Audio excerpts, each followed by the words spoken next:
Pendant 7 mois, j'ai travaillé sur une plateforme offshore, et, quand je suis rentrée à la maison, mon mari m'a déclaré « Donne tout l'argent, ici et maintenant.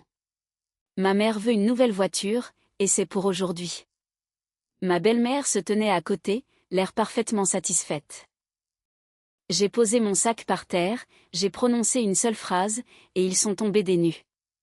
Avant de commencer, je vous invite à écrire dans les commentaires de quelle ville vous venez, à vous abonner à la chaîne, et à laisser un j'aime. Bonne écoute.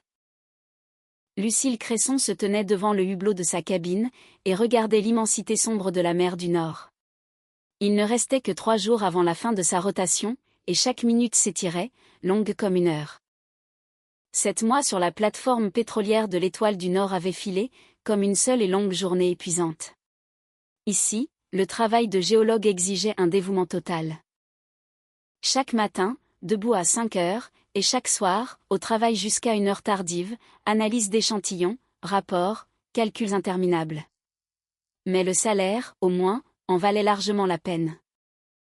Au fil de ces mois, une somme capable de changer radicalement sa vie, s'était accumulée sur son compte en banque.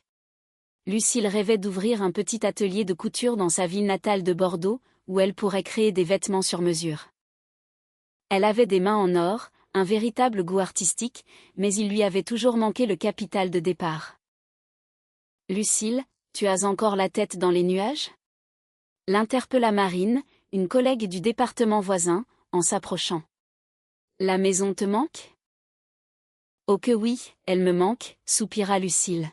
« Mon mari me dit que tout va bien à la maison, mais, dernièrement, sa voix est devenue un peu étrange. » Et c'était la stricte vérité. Depuis 2 semaines, les conversations avec Olivier étaient devenues particulièrement tendues. Avant, il posait toujours des questions sur le travail, s'intéressait à ses journées, et racontait les nouvelles de la maison. Mais désormais, c'était comme s'il était pressé de raccrocher le plus vite possible. Il répondait par monosyllabes, et semblait souvent distrait. « Il est peut-être juste fatigué d'être sans toi, » supposa Marine. « 7 mois d'absence, ce n'est pas rien. » Lucille hocha la tête, mais, au fond d'elle-même, une angoisse persistait. Son intuition féminine la trompait rarement, et, en ce moment précis, elle lui hurlait que quelque chose n'allait pas.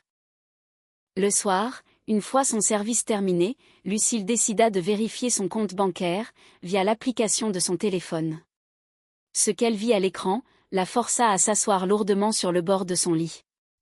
La somme de 1 500 € avait disparu de son compte. L'opération avait été effectuée 2 jours plus tôt, avec la mention « retrait d'espèces ». Son cœur se mit à battre la chamade. Qui pouvait bien retirer cet argent ? Sa carte bancaire était bien rangée dans son sac, et elle seule connaissait le code secret. Lucille revérifia les données, mais il n'y avait aucune erreur. L'argent avait bel et bien été retiré. Elle appela Olivier sur le champ. Après de longues sonneries, sa voix endormie finit par répondre. « Oui, Lucille, que se passe-t-il ? » « Olivier, de l'argent a été débité de ma carte. 1 500 €.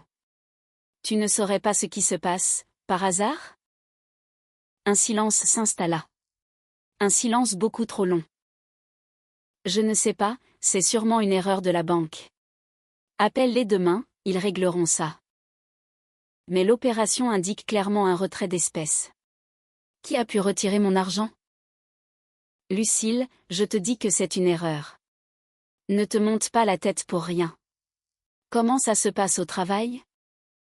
Il essayait manifestement de changer de sujet. Lucille sentit un frisson glacé, lui parcourir le dos. Olivier, tu es absolument sûr de ne rien savoir, concernant cet argent ? Lucille, c'est quoi ces questions ? Je ne suis pas un escroc, que je sache. Va dormir, tu tireras ça au clair demain. Il raccrocha. Lucille fixa son téléphone, incapable de comprendre ce qui se passait. En 8 ans de mariage, Olivier ne l'avait jamais appelée par son prénom complet. C'était toujours Lulu, ma chérie, mon cœur, mais là, il avait dit Lucille. De manière froide et formelle. Le lendemain, elle appela sa banque. L'opératrice lui expliqua, très poliment, que l'opération avait été réalisée avec une carte dupliquée, commandée un mois plus tôt, suite à une demande de compte joint. Comment ça, un compte joint? Je ne comprends pas. Madame, votre mari a déposé une déclaration, attestant que ce compte est familial, et il a fait faire une carte supplémentaire. Nous avons tous les documents en règle. Lucille sentit le sol se dérober sous ses pieds. Olivier avait commandé une carte sur son compte, totalement à son insu. Mais comment? Il fallait bien une signature, et des pièces d'identité. Pouvez-vous m'envoyer une copie de ces documents, demanda-t-elle, la voix tremblante. Bien sûr, nous vous les envoyons sur votre adresse e-mail. Une demi-heure plus tard, Lucille scrutait les copies numérisées du formulaire. La signature ressemblait fortement à la sienne, mais elle était absolument certaine de n'avoir jamais rien signé de tel. Cela signifiait qu'Olivier avait falsifié sa signature. Mais dans quel but? Toute la journée, il lui fut impossible de se concentrer sur son travail. Ses pensées s'embrouillaient, et ses mains tremblaient. Marine lui demanda à plusieurs reprises si tout allait bien, mais Lucille éludait la question. Le soir, elle rappela Olivier. Cette fois, elle décida d'adopter une approche différente. « Salut, mon chéri. Comment vas-tu? » « Ça va, » répondit-il brièvement. En fond sonore, on entendait des voix, et de la musique. « Écoute, je suis occupée là. Je te rappelle plus tard. » Olivier, attends. Tu es où? À la maison, répondit-il, un peu trop vite. Cependant, Lucille entendait distinctement un rire de femme, et le tintement de verre. Ce n'était clairement pas l'ambiance calme de leur appartement. On écoute de la musique, à la maison, demanda-t-elle, prudemment. Oui, c'est la télé qui est allumée. Bon allez, on s'appelle demain. Il raccrocha de nouveau. Assise dans sa cabine, Lucille sentait son monde s'effondrer. Olivier mentait. Il mentait sur l'argent, il mentait sur l'endroit où il se trouvait. Mais le plus terrifiant, c'était qu'elle n'avait aucune idée du pourquoi. Le lendemain, pendant sa pause déjeuner, Lucille décida d'aller fouiller sur les réseaux sociaux. Olivier n'avait pas pour habitude de publier des photos, mais, sait-on jamais. Sa page semblait tout à fait normale, d'anciennes photos, et de rares publications. Toutefois, dans sa liste d'amis, un nouveau nom était apparu, Valentine Girard. Lucille cliqua sur son profil, et resta figée de stupeur. La dernière photo avait été prise la veille au soir. On y voyait Valentine, levant un verre de vin dans ce qui ressemblait à un restaurant chic. Et, à l'arrière-plan, un peu flou mais parfaitement reconnaissable, se trouvait Olivier. Lucille zooma sur l'image. Aucun doute possible. C'était bien son mari, celui-là même qui prétendait, hier, être sagement assis devant la télévision. Ses mains tremblaient, pendant qu'elle faisait défiler le profil de Valentine. Une belle femme blonde, la trentaine, employée chez un concessionnaire automobile de prestige. Beaucoup de photos montrant des voitures de luxe, des vêtements de créateurs, de bonnes tables. Puis, Lucille tomba sur une publication datant d'une semaine. Valentine posait à côté d'un magnifique SUV rouge, avec en légende, « Bientôt, cette merveille sera à nous. » Les rêves deviennent réalité. Dans les commentaires, l'un d'eux, écrit par Olivier, disait « Patience, mon soleil, encore un peu de temps, et on aura tout. » Lucille relut ce commentaire à plusieurs reprises. Mon soleil. C'était le surnom qu'Olivier lui donnait, à elle seule. Et que voulait dire ce « on aura tout » ? Elle revint sur la photo de la voiture. Ce SUV avait l'air très cher, ce n'était pas un modèle d'entrée de gamme. On n'achète pas un tel véhicule, avec un simple salaire de mécanicien. Et c'était justement le métier d'Olivier, simple garagiste dans un petit atelier. Soudain, tout s'éclaira dans son esprit, l'argent disparut de son compte, ses phrases promettant que tout arriverait, cette nouvelle copine qui travaillait chez un concessionnaire. Olivier avait l'intention d'acheter cette voiture avec son argent. Cet argent, qu'elle avait durement gagné, en bravant les intempéries pendant 7 mois, et en se privant de tout. L'ordure, murmura-t-elle. Marine, qui passait par là, s'arrêta net. Lucille, qu'est-ce que tu marmonnes? Tu as vraiment une sale mine. Marine, je peux te demander un service? Appelle ma voisine, Madame Garnier. Dis-lui que tu es une de mes amies, et demande-lui si elle a vu Olivier, ces derniers jours. Mais surtout, ne lui dis pas que ça vient de moi. Marine, les sourcils haussés de surprise, nota le numéro. 1 heure plus tard, elle revint faire son rapport. Ta voisine est de nature très bavarde. Elle raconte qu'elle ne voit presque plus Olivier à la maison. En revanche, elle l'a vu débarquer plusieurs fois, avec une certaine blonde, au volant d'une belle voiture. Elle a aussi précisé qu'ils discutaient longuement devant l'immeuble, et qu'ils se montraient des papiers. Lucille ferma les yeux. Ainsi, Olivier ne se contentait pas de fréquenter cette Valentine, ils complotaient quelque chose ensemble, et ses plans concernaient très clairement ses économies. Elle reprit son téléphone, et retourna sur la page de la jeune femme. En parcourant les publications du dernier mois, elle repéra un autre détail troublant, une photo prise dans une banque, avec pour légende, signature de documents importants. La vie va bientôt changer. La date de la publication correspondait exactement au jour de l'émission de la carte bancaire supplémentaire.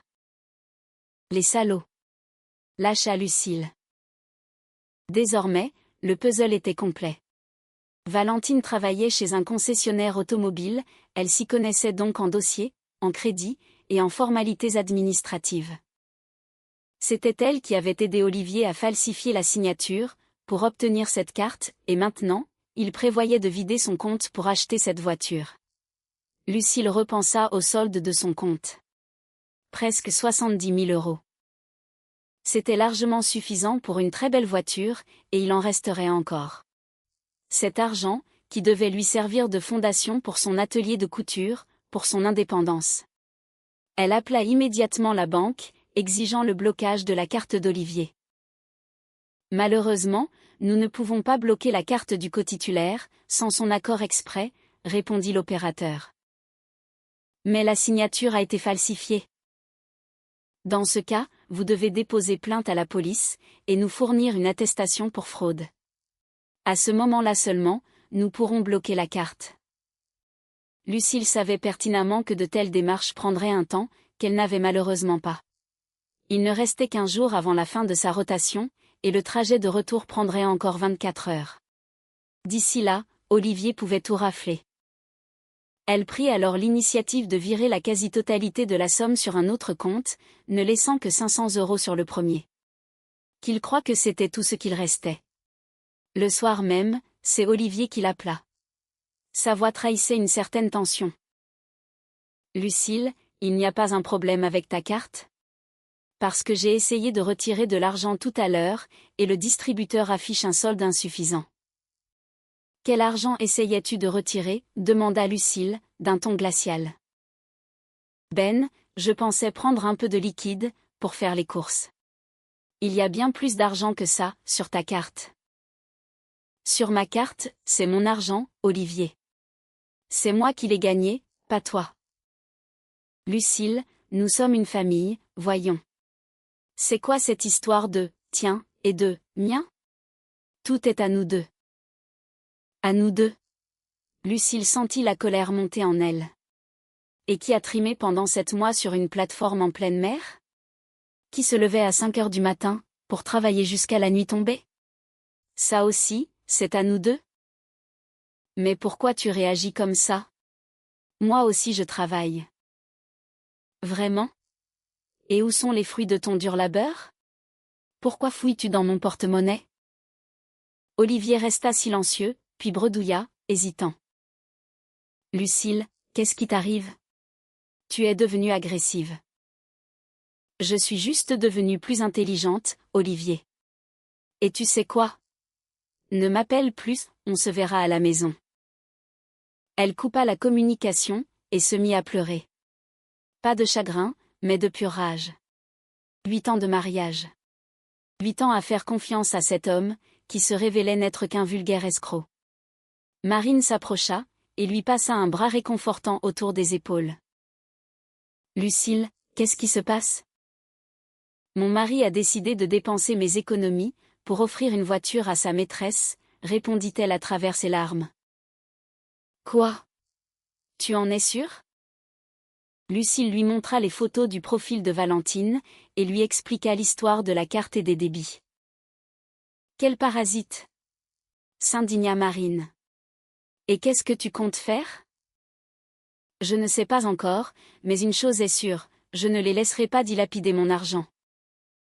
La dernière nuit sur la plateforme fut blanche. Allongée dans le noir, Lucille retournait le problème dans tous les sens.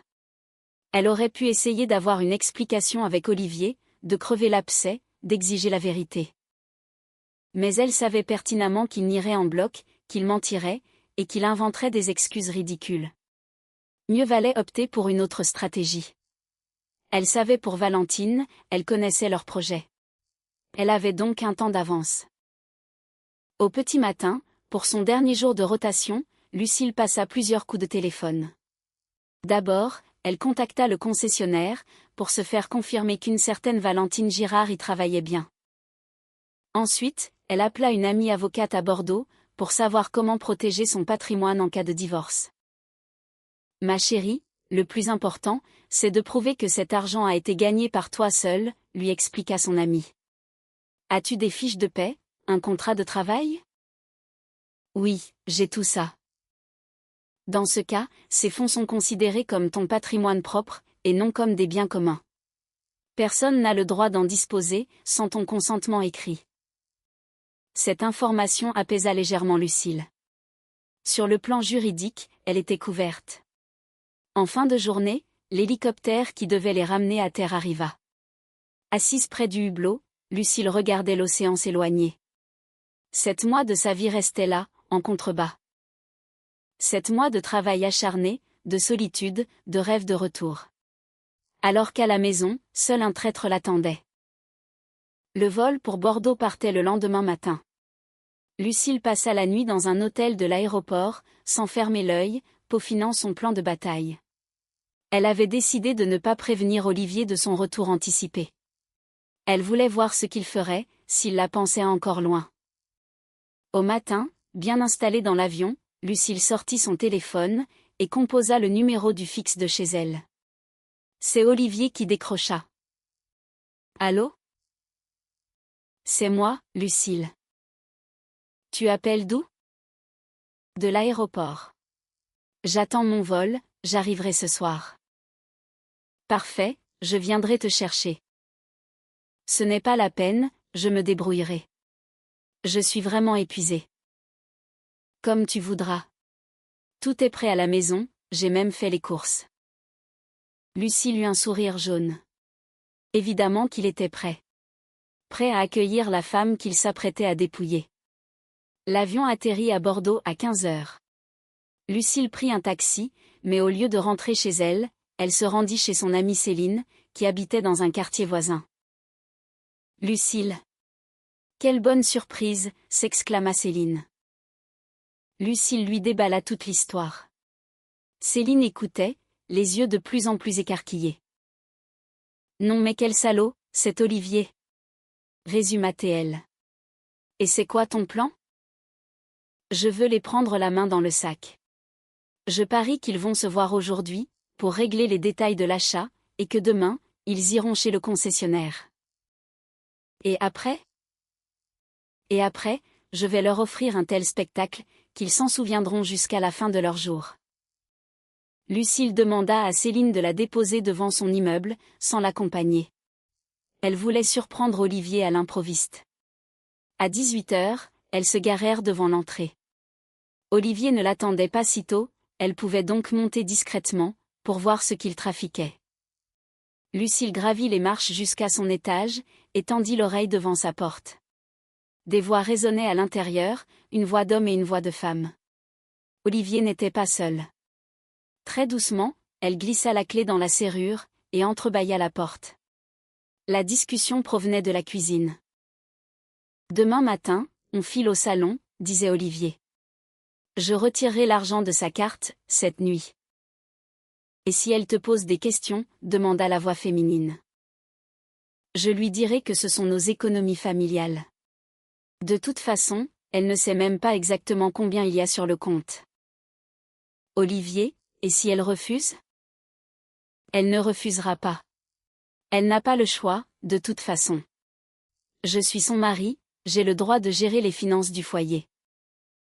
Lucille serra les poings. Ainsi, il comptait vraiment siphonner son compte, pour s'offrir ce véhicule. Et si elle découvre la vérité sur nous? Insista la femme. Elle ne découvrira rien. Je lui dirai qu'on achète la voiture pour la famille. Et après, on verra bien. Olivier, j'ai peur quand même. Et si elle devinait tout?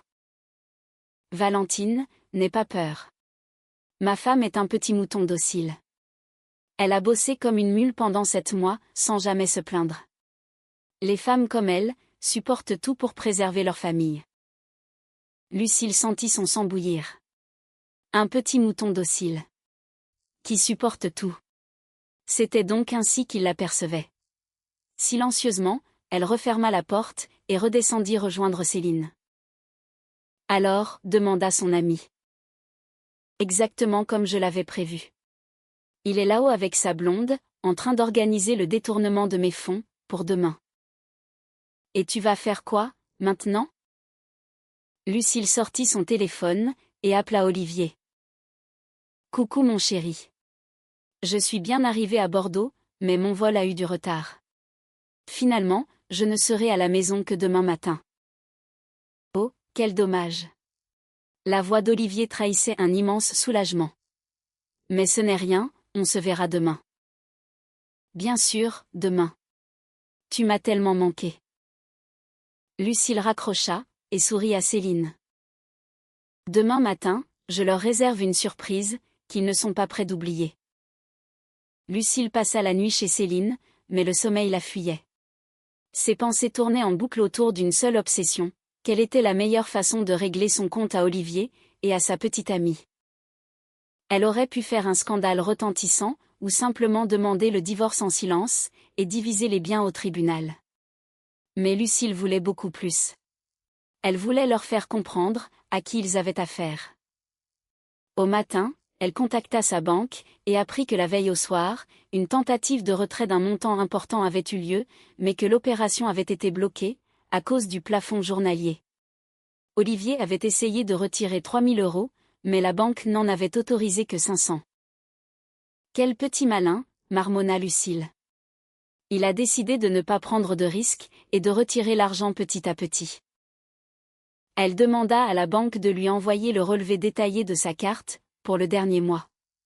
Ce qu'elle lut, la laissa sous le choc. Olivier retirait de l'argent de façon régulière, tantôt 50 €, tantôt 100. En un mois, il avait cumulé près de 1 000 €. Mais à quoi dépense-t-il de telles sommes, se demanda Lucille. Factures, courses, essence. Rien de tout cela ne justifiait de tels montants. Elle appela Madame Garnier, sa voisine, sous prétexte de prendre des nouvelles. « Oh, Lucille ma chérie, tu es enfin de retour », s'exclama la vieille dame. « Je voulais justement te dire, il se passe des choses pas très claires ici. » Que se passe-t-il? Ton Olivier a complètement perdu la tête. Chaque semaine, il ramène une nouvelle fille à la maison. Une blonde peroxydée, qui roule dans une voiture de luxe. Et hier, ils se sont disputés devant l'immeuble, mais d'une force. Ils se sont disputés? S'étonna Lucille. Oui. Elle lui prouvait je ne sais quoi, en agitant des papiers, en hurlant qu'il lui avait fait des promesses, et que maintenant il faisait traîner les choses. Et lui répondait que sa femme rentrait bientôt, et qu'alors, tout s'arrangerait. Lucille remercia sa voisine, pensive. Il y avait donc déjà de l'eau dans le gaz, entre Olivier et Valentine. Visiblement, la blonde forçait la main d'Olivier, qui, lui, avait peur d'agir trop brusquement. À l'heure du déjeuner, Lucille décida de mener sa propre enquête. Elle demanda à Céline de la conduire à la concession de Prestige, où travaillait Valentine. C'était un établissement imposant, exposant des véhicules haut de gamme. Lucille entra, se faisant passer pour une cliente potentielle, et demanda à voir les SUV. Un commercial s'approcha, un jeune homme élégant en costume sur mesure. Bienvenue, madame. Je m'appelle Antoine. Quel type de véhicule recherchez-vous? Un SUV rouge. J'ai vu une photo sur Internet, répondit Lucille. Ah, vous parlez sûrement de notre dernier modèle. Un excellent choix. Venez, je vais vous le montrer. Il la conduisit vers un SUV rouge vif, identique à celui de la photo de Valentine. Quel est son prix? Demanda Lucille. 35 000 €, mais nous proposons des facilités de paiement. L'apport initial est de 3 000 €. Lucille hocha la tête, tout en balayant le showroom du regard, à la recherche de Valentine. Elle n'était nulle part. Est-ce que votre collègue Valentine travaille aujourd'hui? Demanda-t-elle innocemment. Valentine? Oui, mais elle est en rendez-vous client pour le moment. Vous la connaissez? Une amie me l'a recommandée. Il paraît qu'elle est très compétente. C'est vrai, elle est douée. Elle sera peut-être libre dans 1 heure ou 2. Lucille le remercia et sortit. Elle n'avait pas l'intention d'attendre, elle avait obtenu les informations qu'elle voulait. La voiture coûtait 35 000 €, et l'apport était de 3 000 €. Exactement la somme qu'Olivier avait essayé de retirer la veille. En sortant du concessionnaire, Lucille repéra un café juste en face, et décida de s'y installer pour observer. Une demi-heure plus tard, la blonde des photos sortit du bâtiment. Valentine monta dans une voiture blanche, et prit la direction du centre-ville. Lucille demanda à Céline de la filer. Valentine s'arrêta près d'un grand centre commercial, et entra dans un salon de beauté. Elle se fait belle pour retrouver son amant, railla Céline. On dirait bien, approuva Lucille. Elles patientèrent près d'1 heure. Valentine ressortit, arborant une nouvelle coiffure et une manucure fraîche, remonta dans sa voiture, et reprit sa route. Cette fois, elle se dirigeait vers le domicile de Lucille. C'est bon, on arrête la filature, dit Lucille. Dépose-moi à la banque. À la banque, elle décida de transférer la quasi-totalité de ses fonds sur un compte épargne bloqué, impossible à toucher sans sa présence physique. Sur le compte courant, elle laissa très exactement 500 €. Que Olivier pense que c'était tout ce qui restait. Alors que la guichetière finalisait les documents, un homme grand, vêtu d'une veste en cuir, entra dans l'agence. Lucille se retourna, et vit que c'était Olivier. Il se dirigeait tout droit vers les distributeurs automatiques. Céline, regarde, murmura-t-elle à son amie. Olivier inséra sa carte dans l'automate, et tenta un retrait. La machine lui délivra le montant maximum disponible, soit 500 €. Il s'attendait manifestement à beaucoup plus, car il recompta les billets à plusieurs reprises, le front plissé. Puis, il sortit son téléphone, et appela quelqu'un. Valentine, on a un problème. Il n'y a que 500 € sur la carte. Tu crois qu'elle se doute de quelque chose? Lucille se tendit, essayant de capter chaque mot de la conversation. Non, c'est impossible. J'ai vérifié hier soir, il y avait beaucoup plus. Comment ça, sur un autre compte? Quel autre compte? Olivier devenait nerveux. Visiblement, Valentine émettait l'hypothèse que Lucille ait pu déplacer les fonds. Écoute, il ne faut peut-être pas précipiter les choses. On va attendre qu'elle rentre, et on discutera. Une pause. Oui, je sais bien que tu as fait des promesses à tout le monde, mais s'il n'y a pas d'argent, il n'y a pas d'argent. Lucille comprit que Valentine mettait la pression sur Olivier, qu'elle le pressait d'agir. Elle avait sans doute déjà donné sa parole pour l'achat du véhicule. Olivier termina son appel, et sortit de la banque. Lucille le suivit du regard, un léger sourire aux lèvres. Qu'il commence à transpirer. Le soir venu, elle décida de porter une nouvelle estocade. Elle appela chez elle, et lança d'une voix mielleuse. Mon petit Olivier, chéri, tu me manques tellement. Demain matin, je serai à la maison. Prépare-moi un bon petit plat, d'accord? Bien sûr, mon cœur, répondit-il, la voix trahissant une forte tension. Au fait, tu n'aurais pas vérifié ton compte bancaire? J'ai voulu retirer un peu de liquide pour les courses, et j'ai trouvé le solde assez. Bizarre. Bizarre comment? Eh bien, il y avait beaucoup moins que ce que j'espérais. Olivier, et combien espérais-tu trouver? Je ne t'ai jamais dit combien j'avais gagné, exactement. Un silence pesant s'installa. Olivier ne savait manifestement pas quoi répondre. Oh, comme ça, j'avais fait une petite estimation. Bon, peu importe, on en parlera demain.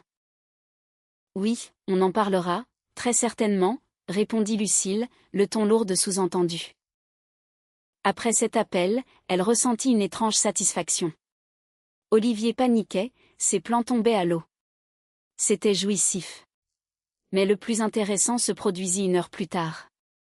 Un numéro inconnu s'afficha sur son écran. « Allô, Lucille ?» demanda une voix de femme. « Oui. »« C'est de la part de qui ? » ?»« Je m'appelle Valentine. Je travaille chez un concessionnaire automobile. Votre mari nous a contactés pour l'achat d'un véhicule. » Lucille dut se retenir de rire. Valentine avait décidé d'attaquer de front. « Oui, il m'en a parlé, » mentit Lucille. « Que se passe-t-il ? » « Voyez-vous, nous avions convenu d'un apport initial de 3 000 €. Mais aujourd'hui, nous avons rencontré un problème avec le paiement. » « Quel genre de problème ? » « Votre mari affirme que le compte familial n'est pas suffisamment approvisionné.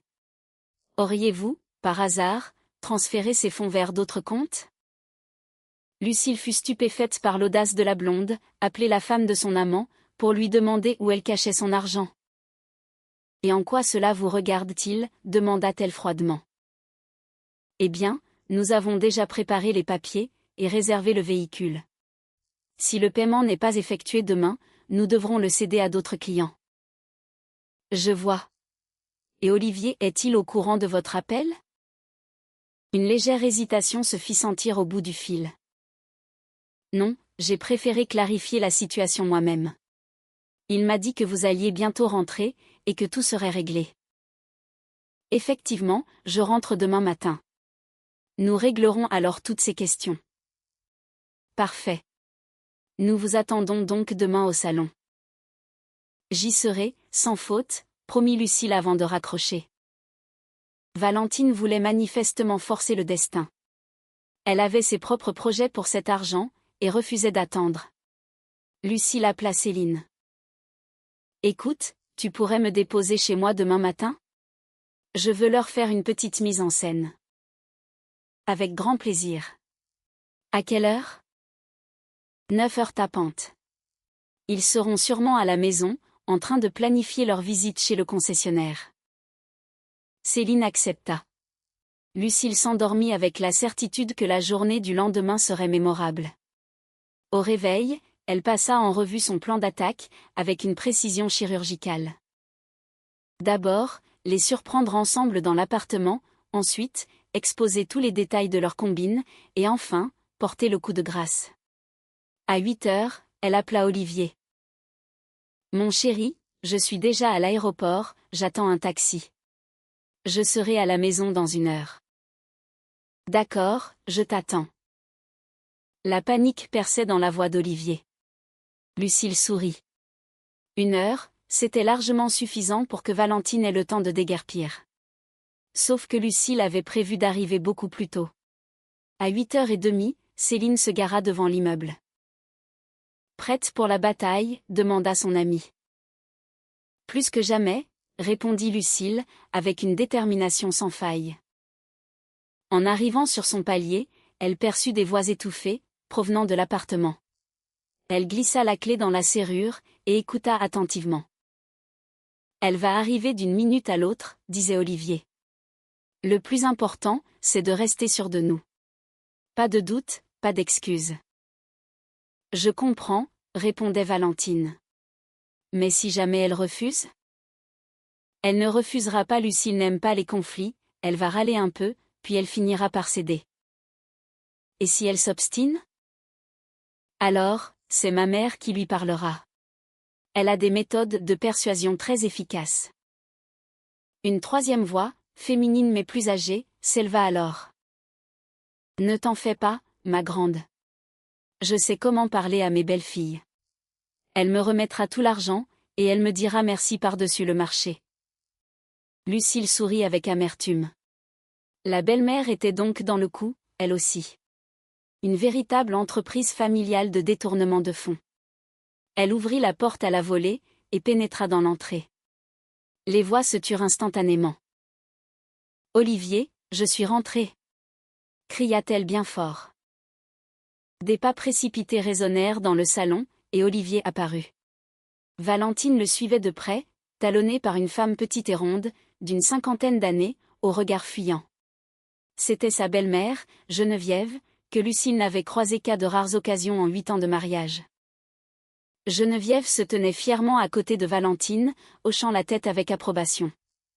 Lucille posa son sac par terre, toisa ce curieux trio, et prononça une seule phrase. « Dehors, bande de parasites. Je ne veux plus jamais croiser vos sales têtes. » Et l'effet fut immédiat, ils en tombèrent presque à la renverse. D'abord la belle-mère, qui, sous l'effet de la surprise, recula d'un pas et s'écroula dans un fauteuil. Puis Valentine, qui trébucha sur le bord du tapis, et dut s'agripper au mur. Quant à Olivier, il resta bouche bée, les yeux écarquillés. « Lucille, tu es complètement folle ou quoi ?» fut le premier à réagir son mari.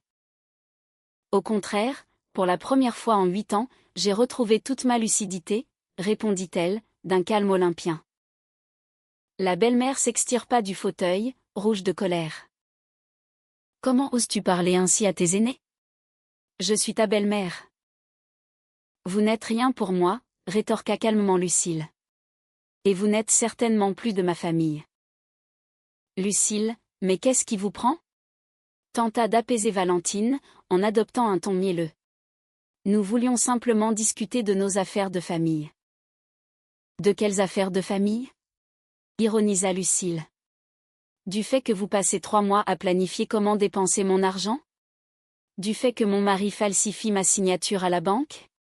Ou du fait que sa maîtresse a déjà choisi sa voiture au concessionnaire ? Un silence de mort s'abattit sur la pièce. Tous 3 comprirent que leur petit complot avait été démasqué. « Comment es-tu au courant ? » chuchota Olivier. « Et tu me prenais pour une idiote ? Tu croyais qu'après 7 mois sur une plateforme, j'avais perdu mon cerveau ? » Lucille sortit son téléphone, et leur mit les preuves sous le nez. « Voici l'attestation prouvant la falsification de ma signature. Voici le relevé des retraits abusifs sur ma carte. Et voici les photos de Valentine, paradant devant votre future voiture sur les réseaux sociaux. » Valentine devint livide. « C'est un malentendu. » « Un malentendu ?» éclata de rire Lucille. « Une fraude de grande envergure, vous appelez ça un malentendu ? » La belle-mère tenta de reprendre l'avantage. « Écoute-moi bien, ma fille, ne te monte pas la tête pour si peu. Nous sommes une famille, après tout. Et dans une famille, on partage tout. » « Dans quelle famille ? » demanda froidement Lucille. « Celle où le mari trompe sa femme avec la première venue, ou celle où l'on se vole mutuellement ? » « Nous n'avons rien volé. » s'emporta Olivier. « C'est notre argent de ménage. » « Notre argent ? » Le ton de Lucille monta d'un cran. « Et qui a trimé pour le gagner, cet argent ? Qui se levait à 5 heures du matin par des températures glaciales ? Qui travaillait sans jour de repos, en se privant de tout ? Bon, c'est toi. » admit Olivier, à contre-cœur. « Exactement. C'est moi. Et pendant ce temps, vous faisiez des plans sur la comète pour le dépenser ? Tout en installant tranquillement ta maîtresse sous notre toit ? » Valentine tenta piteusement de se justifier. « Lucille, entre Olivier et moi, c'est du sérieux. Nous prévoyons de nous marier, dès que votre divorce sera prononcé. » C'est ça, et tout ça financé avec mes économies. Valentine perdit pied. Elle ne s'attendait manifestement pas à une attaque aussi directe. « Écoutez, » intervint la belle-mère. « Ça suffit les chamailleries. L'argent est là, on a besoin de cette voiture. Qu'est-ce qu'il y a à discuter de plus ? Ce qu'il y a à discuter, trancha Lucille, c'est que cet argent ne vous appartient pas. Comment ça, il ne nous appartient pas? Olivier est ton mari? Pour le moment. Mais ça ne va pas durer. Olivier prit soudain peur. Lucille, de quoi tu parles? D'un divorce, Olivier. Du fait que notre mariage est bel et bien terminé. Mais pourquoi? On peut tout à fait en discuter. En discuter? Lucille le dévisagea avec un mépris non dissimulé. De quoi exactement? De la façon dont tu me trompes depuis 3 mois, ou de ton plan minable pour me voler mes économies? Je n'ai rien volé. En tant que mari, j'ai le droit. Le droit de voler? De faire de faux documents? Olivier se tut, à court d'arguments. Geneviève décida de changer de tactique. Ma petite Lucille, pourquoi tant d'agressivité? Nous ne sommes pas des étrangers, voyons. Aide donc ta belle-mère à s'acheter une petite voiture. Achetez-la avec votre propre argent. Mais nous n'avons pas de telle somme. Alors n'achetez rien du tout. Mais j'en ai tellement envie. Pleurnicha la belle-mère. J'ai pris le but toute ma vie. Et vous continuerez à le prendre. Geneviève s'offusqua. Mais quelle cruauté! Tu n'as donc aucun cœur. J'ai un cœur, oui, mais certainement pas pour les voleurs. Valentine essaya d'adopter un ton plus mesuré. Lucille, soyons civilisés, réglons ça à l'amiable. Vous nous donnez l'argent pour la voiture, Olivier et moi quittons cet appartement, et tout le monde sera content. Tout le monde? Ironisa Lucille. Et moi, quelle satisfaction j'en tire? Eh bien, la liberté. Une liberté à plusieurs dizaines de milliers d'euros? Ça fait cher la liberté. Mais non, juste les 3000 euros pour l'apport de la voiture. Et le reste de mon argent, il va où? Pour vivre, payer notre loyer, nous installer. Je vois. En clair, je suis censé financer votre petite lune de miel? Valentine et Olivier échangèrent un regard embarrassé. C'était exactement ce qu'ils avaient prévu. Et où est le mal? Intervint la belle-mère. Ça t'écorcherait d'aider des jeunes qui s'installent? Des jeunes? S'esclaffa Lucille. Olivier a 35 ans. À cet âge-là, il est grand temps de gagner sa vie soi-même, au lieu de vivre au crochet de sa femme. Lucille, ça suffit. Explosa Olivier. Tu comprends bien que je suis tombé amoureux. Ce sont des choses qui arrivent. En effet, ça arrive. Et alors? Alors, nous voulons vivre ensemble. Je vous souhaite beaucoup de bonheur. Mais sans mon argent. Mais comment va-t-on faire sans argent? S'inquiéta Valentine, complètement perdue. Mettez-vous au travail, économisez, et gagnez-le. Mais ça va prendre un temps fou. Pour moi aussi, ça a pris du temps. 7 mois, pour être précise. La belle-mère tenta de jouer sur la corde sensible. Lucille, tu n'as donc aucune pitié pour une femme âgée? Je fais de l'hypertension, j'ai des problèmes cardiaques.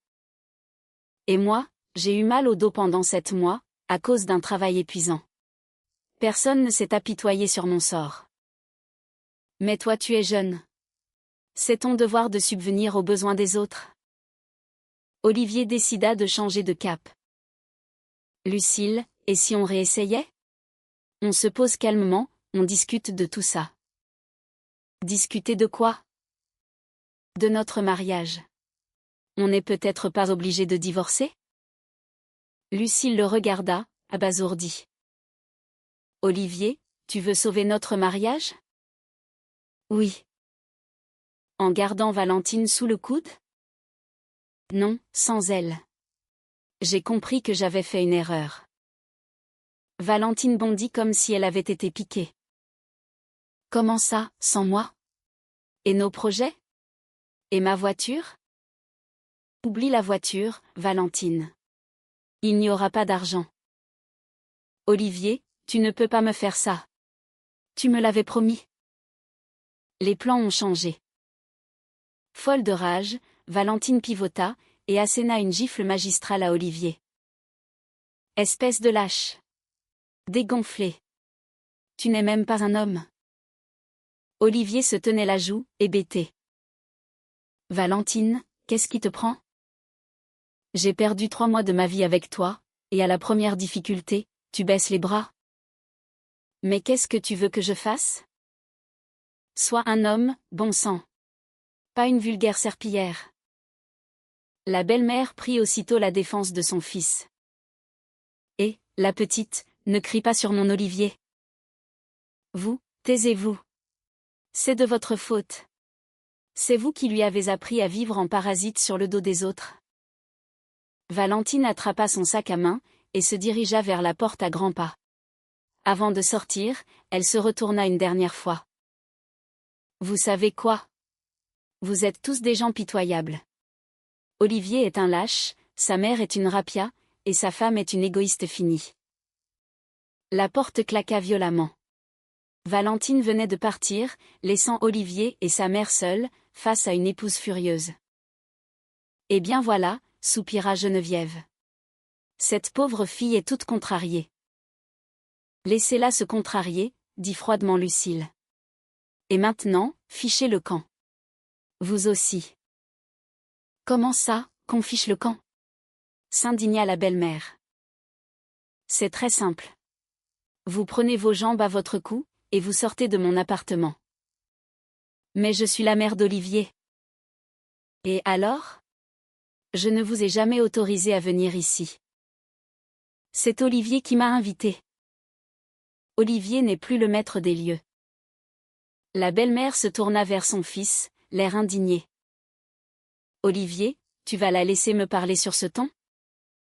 Olivier gardait le silence, comprenant parfaitement que la situation était désespérée. Olivier, insista sa mère. Maman, on y va, dit-il, la voix lasse. On discutera de tout ça à la maison. Comment ça, à la maison? Et l'argent? Et ma voiture? Oublie la voiture, maman. C'est mort. Mais Geneviève ne s'avouait pas vaincue. Lucille, mais comment peux-tu être aussi avare? Partage un peu avec ta famille. Ce n'est pas de l'avarice, c'est de la justice, répondit Lucille. Cet argent, c'est moi qui l'ai gagné à la sueur de mon front. Mais nous sommes de la même famille. Jusqu'à aujourd'hui, oui. Voyant que les supplications ne menaient à rien, la belle-mère passa aux menaces. Fais bien attention, tu vas le regretter amèrement. Sans ta famille, tu vas courir à ta perte. Je survivrai. Tu finiras toute seule. Je préfère être seule, qu'entourée de voleurs. Geneviève poussa un reniflement de mépris, et se dirigea vers la sortie.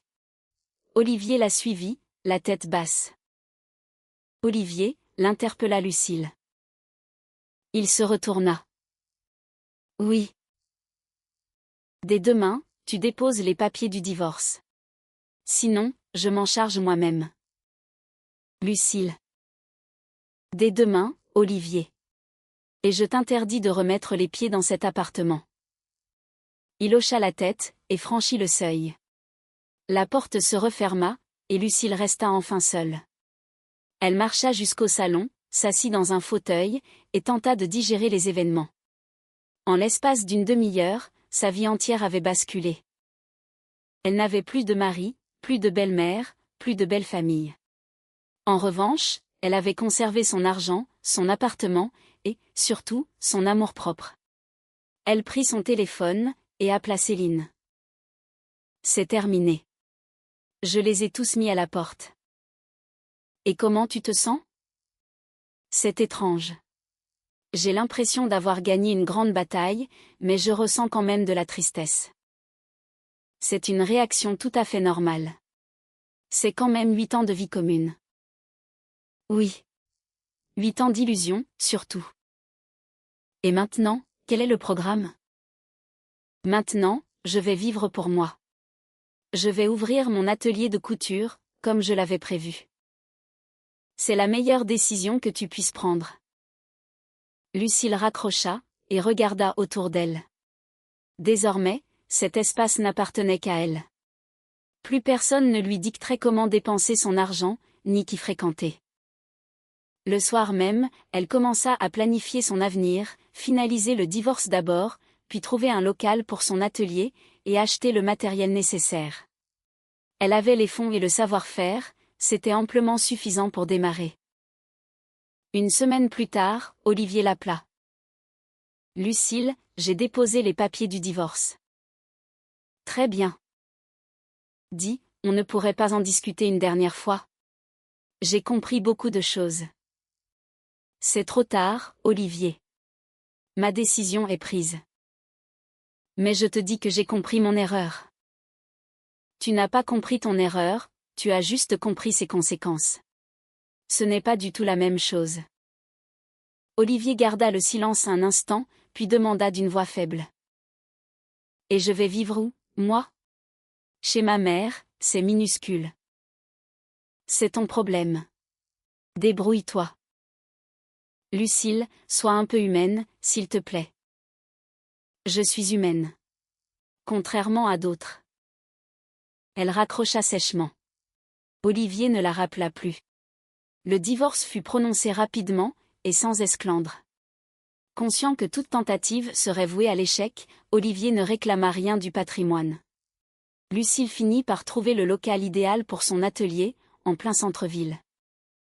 Un espace modeste, mais refait à neuf, avec un bel agencement, et dont le loyer restait raisonnable. Elle acheta tout le matériel, fit poser une belle enseigne, et publia des annonces sur Internet. Les premières commandes arrivèrent au bout d'un mois. L'activité démarra lentement, mais sûrement. Lucille confectionnait des vêtements sur mesure, participait à des salons, et développait sa clientèle jour après jour. 6 mois plus tard, les affaires florissaient. Elle s'était forgé une base de clientes fidèles, qui recommandaient chaudement ses services à leur entourage. Elle n'avait jamais revu Olivier. D'après des connaissances communes, elle avait appris qu'il vivait toujours chez sa mère, et qu'il travaillait au même garage, sans grande perspective d'évolution. Valentine, quant à elle, n'avait pas perdu de temps, elle avait épousé le propriétaire de la concession, un homme plus âgé mais très aisé. Elle avait donc, vraisemblablement, fini par obtenir sa belle voiture. Lucille n'éprouvait aucune rancune, cela lui était parfaitement égal. Elle avait sa propre vie, ses propres projets, et ses propres ambitions. 1 an après son divorce, son atelier générait des revenus confortables et réguliers. Lucille pouvait s'offrir un bel appartement, de belles vacances, et des vêtements de qualité. Jamais elle n'avait regretté son choix. Ces 7 mois passés sur la plateforme offshore ne lui avaient pas seulement rapporté de l'argent, ils lui avaient surtout fait prendre conscience de sa propre force. Aujourd'hui, elle savait qu'elle ne pouvait compter que sur elle-même. Et c'était bien mieux ainsi. Parfois, assise dans son atelier, l'aiguille à la main, elle se remémorait ce fameux jour, où elle était rentrée chez elle, pour se voir intimer l'ordre de céder toutes ses économies. Dehors, bande de parasites. Ces quelques mots avaient changé le cours de son existence, et elle n'en éprouvait pas le moindre regret. Lucille avait bâti une nouvelle vie sur les ruines de l'ancienne, une vie sans trahison, sans illusion, et sans faux espoir. 2 ans s'étaient écoulés depuis ce jour mémorable. L'atelier Élégance était devenu une véritable institution en ville. Des clientes venaient non seulement de Bordeaux, mais aussi de toute la région. On s'arrachait ses créations pour des mariages, des galas, ou de grandes célébrations. Sa plus grande fierté, c'était d'avoir su créer un style qui lui était propre, des coupes impeccables, rehaussées de détails originaux. Lucille ne copiait pas bêtement les tendances, elle concevait des pièces uniques et singulières. Par une belle journée de printemps, l'atelier ne désemplissait pas. 3 essayages consécutifs, 2 nouvelles clientes, et le téléphone qui n'arrêtait pas de sonner. Lucille ressentait cette douce fatigue, propre aux journées bien remplies. Vers 17 heures, une jeune femme poussa la porte. Elle était grande, élégante, portait un sac de créateur, et avançait d'un pas assuré. « Bonjour, dit-elle. Je m'appelle Inès. J'ai entendu dire que vous confectionniez des robes absolument magnifiques. Je fais de mon mieux, répondit Lucille, avec un sourire. Pour quel type d'événement cherchez-vous une tenue? C'est pour la soirée de gala de mon entreprise. Un événement très important, des associés parisiens seront présents. Elles discutèrent longuement de la coupe, du tissu, et des délais. Inès se révéla être une compagnie très agréable, et accepta le devis sans la moindre hésitation. Je peux vous poser une question, demanda Inès, une fois les formalités réglées. Ça fait longtemps que vous êtes dans ce milieu? 2 ans, répondit Lucille. Et comment avez-vous trouvé le courage de lancer votre propre affaire? C'est un risque énorme. Lucille hésita un instant. Elle n'avait pas pour habitude de raconter sa vie à ses clientes, mais Inès inspirait tout naturellement la confidence. C'est la vie qui m'y a poussée, répondit-elle sobrement. Je comprends. Moi aussi, j'ai traversé une période très sombre. Un divorce douloureux, de gros problèmes financiers. J'ai dû tout recommencer à zéro. Et vous vous en êtes sorti? Oui, je m'en suis sorti. Aujourd'hui, je dirige le service marketing d'une grande boîte. Le salaire est très bon, et l'équipe est formidable. Inès marqua une pause, avant d'ajouter. Vous savez quelle est la leçon la plus importante que j'en ai tirée? J'ai compris qu'on ne pouvait confier sa vie à personne. On est seul maître de son destin. Lucille hocha la tête, en parfaite adéquation avec cette philosophie. Et votre ex-mari, il ne vous pose pas de problème, demanda-t-elle. Il a essayé, au début. Il m'appelait pour me soutirer de l'argent, il pleurnichait sur ses petits malheurs. Mais je l'ai très vite remis à sa place. Je lui ai dit que s'il m'appelait encore une fois pour quémander, je le traînerais en justice pour lui réclamer la pension alimentaire, avec effet rétroactif. Nous avons 2 enfants, et il n'a jamais versé le moindre centime. Ça l'a calmé net, il ne me dérange plus. Lucille ne put s'empêcher de faire le parallèle avec sa propre histoire. Elle se dit qu'elle avait eu beaucoup de chance, de ne pas avoir eu d'enfant avec Olivier, ce qui avait considérablement facilité leur séparation. Inès prit congé, après avoir fixé un nouveau rendez-vous. Restée seule, Lucille songea au nombre incalculable de femmes qui traversaient des épreuves similaires, et qui trouvaient en elles la force de tout reconstruire. Le lendemain, il se produisit un événement auquel Lucille ne s'attendait absolument pas. Le téléphone de l'atelier sonna, affichant un numéro inconnu. « Atelier Élégance, bonjour », répondit-elle. « Lucille, c'est Valentine. Vous vous souvenez de moi ?» Lucille fut prise de court. Que pouvait bien lui vouloir Valentine, après 2 longues années de silence? « Je me souviens très bien de vous. Que puis-je faire pour vous? Est-ce qu'on pourrait se voir, pour discuter un peu? » Discuter de quoi? D'Olivier. Et de tout le reste, en fait. Lucille réfléchit une seconde. La curiosité finit par l'emporter. Très bien. Demain, à 18h. Mais je n'aurai pas beaucoup de temps. Le lendemain, à 18h précise, Valentine franchit le seuil de l'atelier. Elle n'avait plus le rayonnement d'il y a 2 ans. Ses vêtements étaient toujours hors de prix, mais son visage était marqué par la fatigue, et de lourds cernes soulignaient son regard. « Je vous remercie d'avoir accepté de me recevoir, » dit-elle en s'installant dans le fauteuil réservé aux clientes. « Je vous écoute, » répondit sèchement Lucille. « Je tenais. Eh bien, à m'excuser. Pour tout ce qui s'est passé. » Pourquoi, exactement? Pour avoir voulu voler mon argent, ou pour avoir couché avec mon mari? Pour absolument tout. Lucille scrutait le visage de Valentine, essayant de déceler si sa démarche était sincère. « Et qu'est-ce qui vous pousse à de telles conclusions, aujourd'hui ?» demanda-t-elle. « La vie, » répondit Valentine avec un rire amer. « Vous savez ce qui s'est passé, après ce fameux jour? » Non. Et pour être honnête, je ne m'y suis jamais intéressée. Olivier a passé un mois entier à me harceler au téléphone, me suppliant de revenir. Il jurait qu'il trouverait un moyen de récupérer de l'argent. Et que lui avez-vous répondu? Que c'était un lâche et un minable, et que j'avais besoin d'un vrai homme à mes côtés. C'est logique. À l'époque, c'est ce que je croyais. J'ai très vite trouvé un remplaçant, et j'ai épousé Victor, le propriétaire de la concession.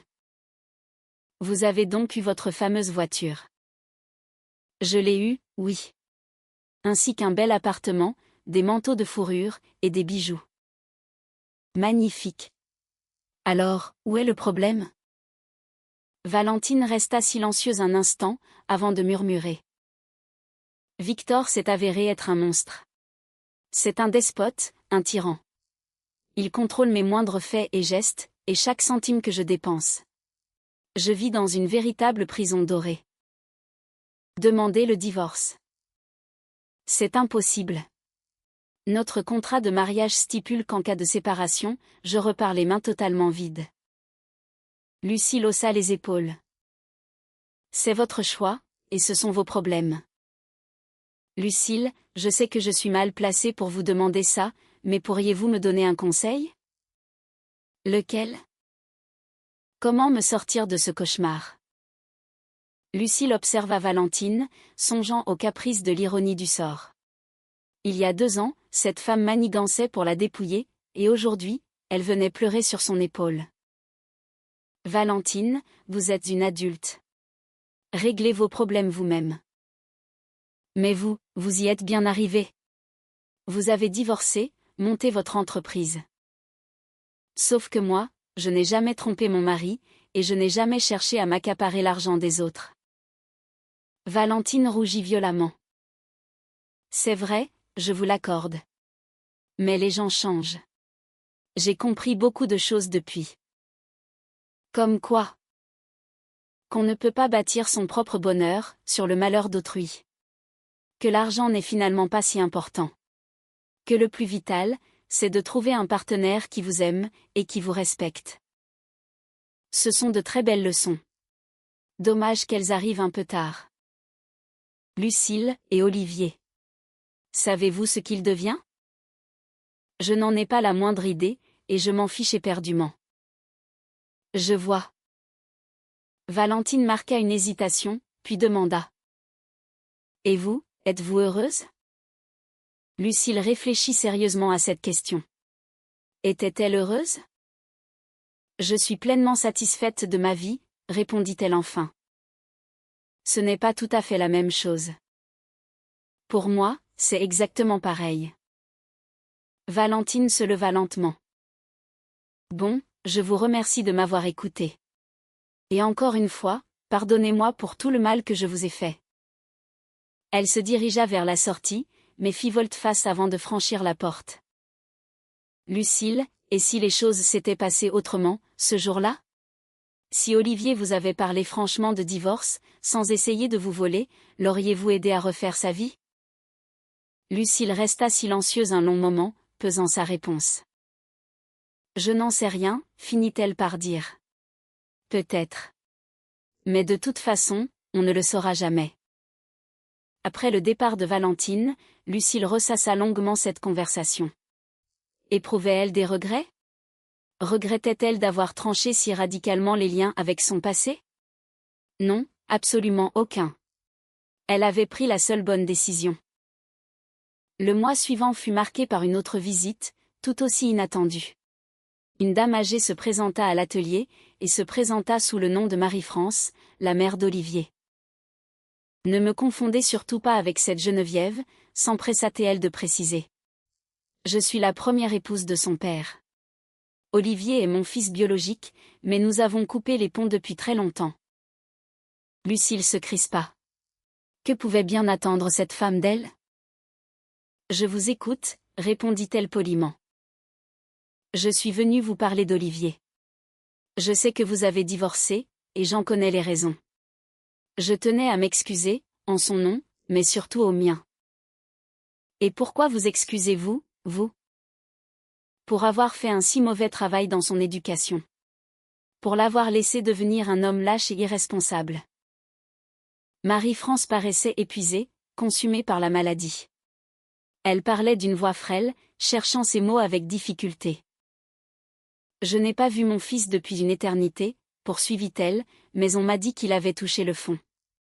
Il boit beaucoup, il ne garde aucun emploi. J'en suis désolée, répondit Lucille, avec une sincère compassion. Lucille, je ne vous demande pas de lui pardonner, ni même de l'aider. Je veux juste que vous sachiez une chose, nous ne sommes pas tous pourris dans cette famille. Je ne l'ai jamais pensé, rassurez-vous. Vous avez eu parfaitement raison de faire ce que vous avez fait. Olivier n'a récolté que ce qu'il a semé. Marie-France se leva, s'apprêtant à partir. Puis-je vous poser une question ? La retint Lucille. Bien sûr.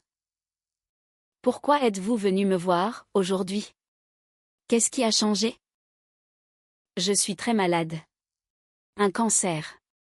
Il ne me reste plus beaucoup de temps, et je voudrais réparer quelques pots cassés, avant de m'en aller. Lucille ressentit une profonde vague d'empathie, pour cette femme abîmée par la vie.